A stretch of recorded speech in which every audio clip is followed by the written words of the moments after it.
And the video that you're about to watch is a live stream that I recorded live.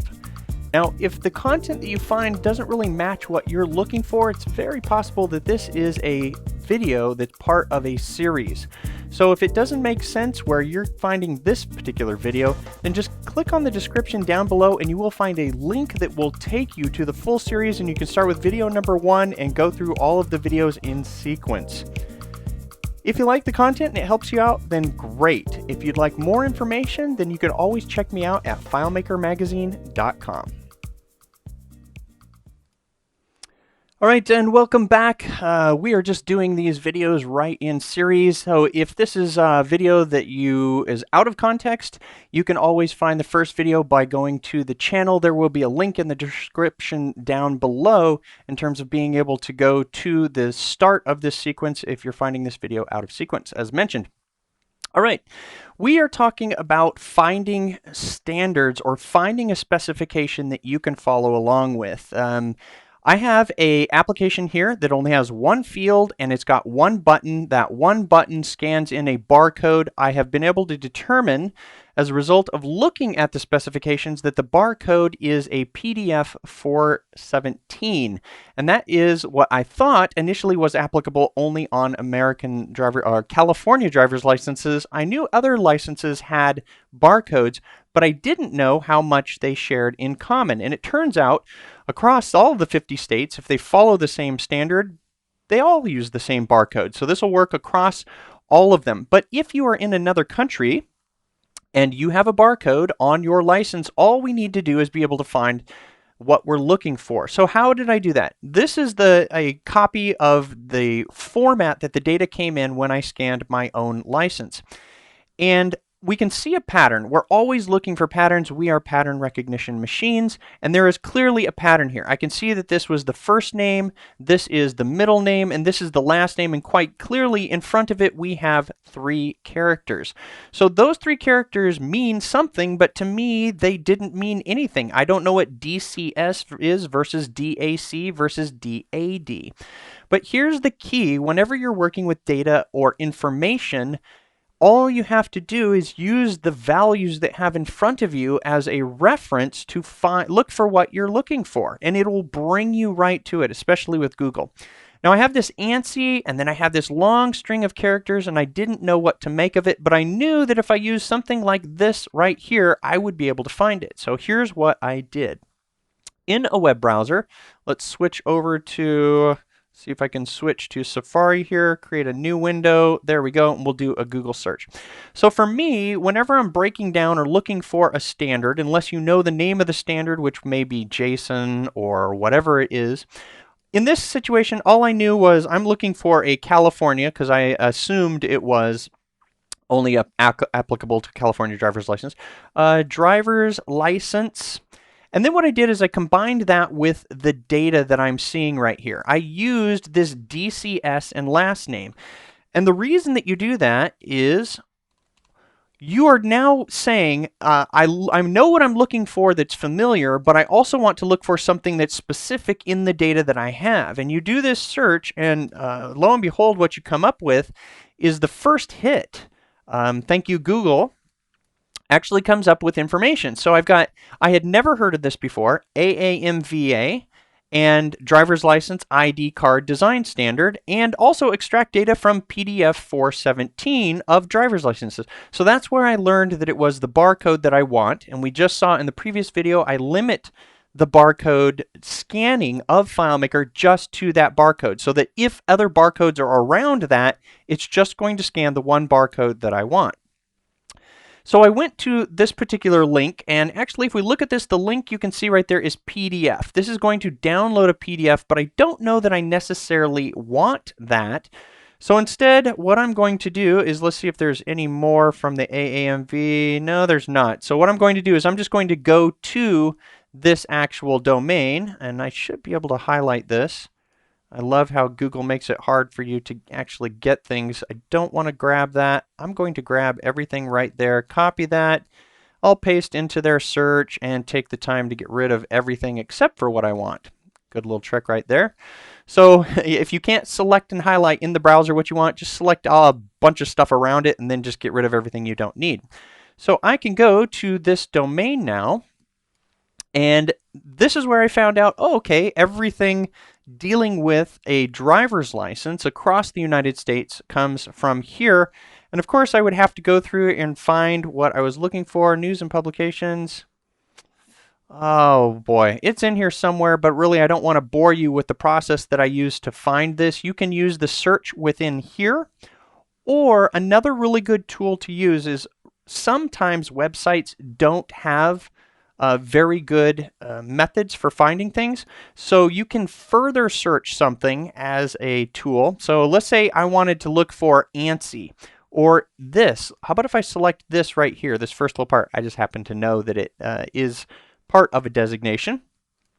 When you're going to search, there's a really cool tool with Google that you can search a specific website. So if I take off this HTTPS and I paste in that one little term, or maybe if I put in ANSI, if you use a qualifier when you're searching Google of site and you limit Google to searching just that site, you're saying, Google, I want you to search this site for this specific search keyword, and it makes it really easy to find stuff. I could have used their search, yes, but sometimes I don't trust website searches, and I just search right there, and we come up with a very limited amount of information right there, probably because of that. Let's see if that gives me anything else. There we go, standard for traffic records. Ultimately, at this particular time, it's not giving me a nice result. And what I'm going to do is I'm going to open up the document that I found and just show that to you.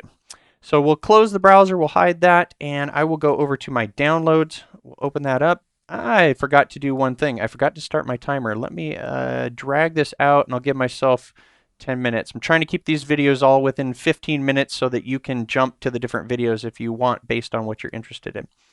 Here in my downloads, here is what I found as a result of the searching that I had done. I found the PDF, which is the actual card standard, and I found out that it's for all of North America, which is really cool.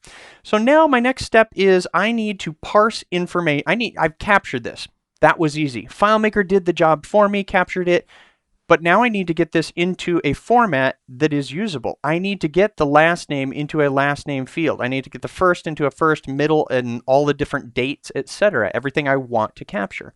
Well, we're going to go through parsing in the next video after this one, and then we will go into very detailed parsing where I have a custom function that I've put into this file, and I will give you a link on that particular video of where you can get the custom function that parses any US American driver's license. Now, because I am doing this project open source and providing these videos for free, if you are in another country and you take the time to write a parser for a foreign license, we can put that into this solution and make this solution available to anybody who wants to use it, given that we continue the direction of doing it for COVID-19 or for testing or whatever. But lots of people need to capture licenses in order to capture that information. This is just a nice thing to have.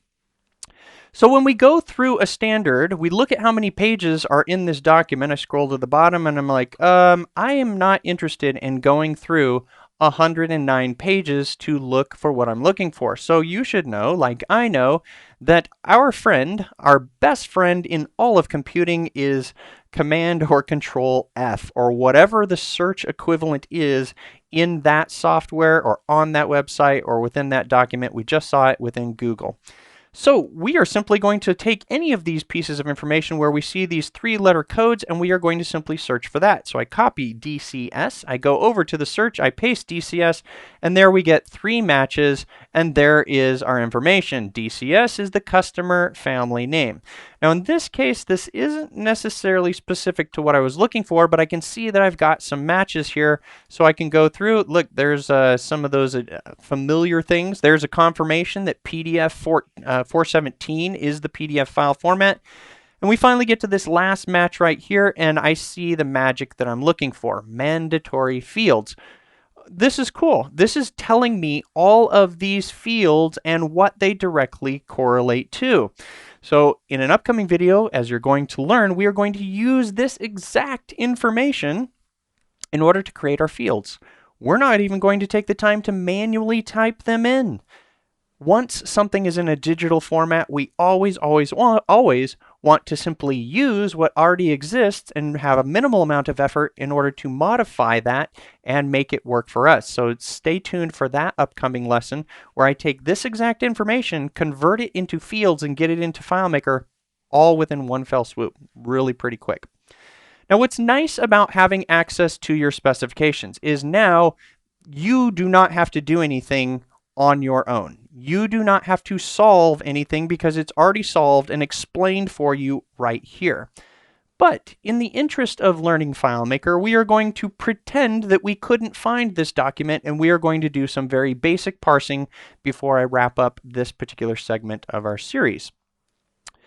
Which, by the way, if you are interested in continuing with this series or being notified, you need to click the subscribe button and click the bell. And I will, in the future videos, I will be giving people notifications of when they're going to be happening, meaning I will schedule them at a certain time so you will know when you'll be able to watch them if you want to watch them live. And I'll be doing questions and answers that we'll be able to go through. Just checking here, taking a look at my audio. Yep, still going through good. All right, so let's pretend that we weren't able to find this document, and we want to be able to parse some of this information. In FileMaker, we have a couple of tools that we're always going to be using, the script debugger and the data viewer. Now, yours will not have these key combinations of Control B and Control D until I show you in an upcoming video how to set those keys. But you will see throughout this series of me opening the data viewer and closing the data viewer, and the same with the debugger quite frequently, just bringing them up and closing them. So my suggestion is that you set some associated keys, or on Windows you learn those keys.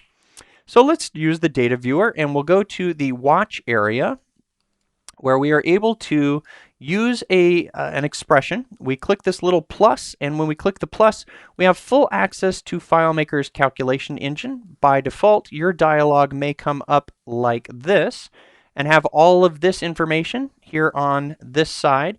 Once you become familiar with FileMaker and enough of the functions, you tend to hide this, which I will. I will be explaining the functions to you, but you can always go through here and use the search feature as well. For example, if I look for trigger, dealing with script triggers in FileMaker, which we will get to at some point in this series, then I'm able to see all of the different things that are trigger related. Or if you know that you're looking for a specific math function like absolute or integer, then you're able to simply use that search feature. I'm just going to close it for right now so that we can work directly on what we're learning. So, this is a good opportunity to learn the lesson that what we think we see is not always what we see. Over here I have some text. It was captured as part of my scan when I scanned my driver's license. And we can take a look at some information. So, in FileMaker, it has a number of functions. It's good to know them all, but if you're starting out, you won't. One good one to know is if you type in the word value, you're going to have a number of functions right there. You can see filter values, get next serial, get value, left values. Values is a good keyword if you're looking for something that deals with a number of things or a list of things. So here with values, I can see that I can use get values. Get value gives me a list of values. I can now point at my data and I can say which one do I want. Well, if I grab value number 1, I would expect to get the @ symbol. I put in the number 1 and there is the @ symbol. I put in the number 2 and I get nothing, which is my blank line, and I put in number 3 and I do get the line ANSI right there. So if I wanted to start to break these down myself, if I didn't have the standards and I didn't know how to use the specifications as a reference, then you might think that I would go and grab a particular value. Let's take the, let's see, there's the last name right there. It's value 7 right there, 7th in the row. So how would I break this apart? If I wanted to get the first characters off, there's a couple of ways that you can do this. You can replace the characters that are there, or you can extract them out. So I'm going to take a look at the replace. We put the replace in there. And by the way, when I'm getting rid of a function, I am simply cutting that function. I am not deleting it. I am using the Command or Control X in order to cut it because I'm going to come back in and place it right in place. So the replace function, we know that the first three characters were what we wanted to replace. So we go with number 1, how many characters do we want to replace, and what do we want to replace them with? Nothing. And we get last name. So that's our first basic clue of how we would capture this. But we think about this, that would be a lot of work to say multiple get values. So for example, if I had get value and then I was going to do it for number 7, this is how a beginner would probably do something. They would say get value 7, 8, 9, 10. They would just have multiples of these. We are going to learn the lesson of how to not do this. We do not want to learn, if we're learning FileMaker, of doing something that feels manual. We want to do something that feels automatic and have the computer take care of it for us, and that's almost always going to be represented within a repetitive pattern, and that's either going to be a loop, or here in FileMaker 18, as we're going to see, we have a new function called while, which is very, very powerful and very helpful for being able to do these things. Because if you think about it, I simply have multiple values in a row, and they all follow the same pattern with 3 characters in front.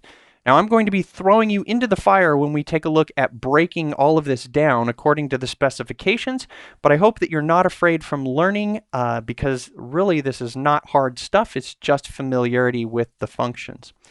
But as I mentioned, there were 2 ways to do this. We can either replace this, or we can go in at a certain point and get out exactly what we want. So let's take our middle part right there, our actual text, then I'll delete that. And now we will use the middle value. So FileMaker has left, it has right, and it has middle. So any string of text, you can start at the left or at the right, or you can go anywhere in the middle. So here what I can do is I can say, rather than replacing those first characters, I want you to just start at the 4th character, which is after the 3rd. So at the 4th character, I want you to now grab for a number of characters. This is where you get the opportunity. On this line, you can very easily put 10,000. You know you don't have 10,000 long, but guess what? It's going to grab exactly what you want, just the last name. But for some of us, we like to be a little more specific. We like to know that we're going to grab just up until the very end of that string. So how would we do that? Well, what we would do is we could use the length of this string. Now again, what we've got is this right here, and we're going to copy that and we'll put that in as the length, but we know that we're excluding the first 3 characters. So what do you think we're going to use as the amount of characters that we want to grab if we're going to use the full length of the line? What type of math are we going to do? Yes, you got it. We're going to subtract the 3 characters. So out of the full length of the line, we're going to take off 3, and we're now going to put that in as our exact value of what we're going to grab. And you can see right there. If we had accidentally subtracted 2, you'll see that we won't get what we want. Well, in that case we will, but if we did 4, you can see that we lost our E. So that is just our basic parsing. If you have never worked with FileMaker, it feels so good to be able to look at all of this data over here and know that once you learn the functions that you can use in order to grab things, you can, like a surgeon, come in and precisely pick out what you want to pull out of that data. And that's our introduction to parsing. From this point, we are going to go through a much more exhaustive process where ultimately what we're trying to do is we're trying to get to this point. Let me add a new variable. And I will put in the custom function that I have created, AAMVA card, and I will pass it the data. Now what you're going to see is something that looks like gobbledygook. If you're not familiar with JSON, this is JSON, and it's really simple. It's really straightforward. It is simply the key of a value. So you have a value such as cat, and then you have something that identifies it, a gray cat or an old cat or what have you. One is the key, one is the value. And that scenario is probably a bad example because those are all attributes of the cat. But let's take a look. When we format this, I will put in JSON format elements, and I will paste that in right there, and we can see exactly what we're getting on screen. which is really cool to know that from clicking our button to scan the data, it goes into the field, we capture it, and we can pull out all of the individual pieces, the first name, the middle, the street, the city, the state, all of that. We just now need to get all of that information into fields. But you'll have to hang in there, because what we're going to do is we're going to take a quick little lesson and we are going to learn how to clean this up right here. This is not good FileMaker coding. This is actually messy, lazy FileMaker coding, and that's what we're going to be covering in the next video. So I hope you decide to tune into that video or click watch. As I finish these, they will be linked in the side, and you'll be able to probably access them as I link them. So much luck to you, and I'll see you in the next video.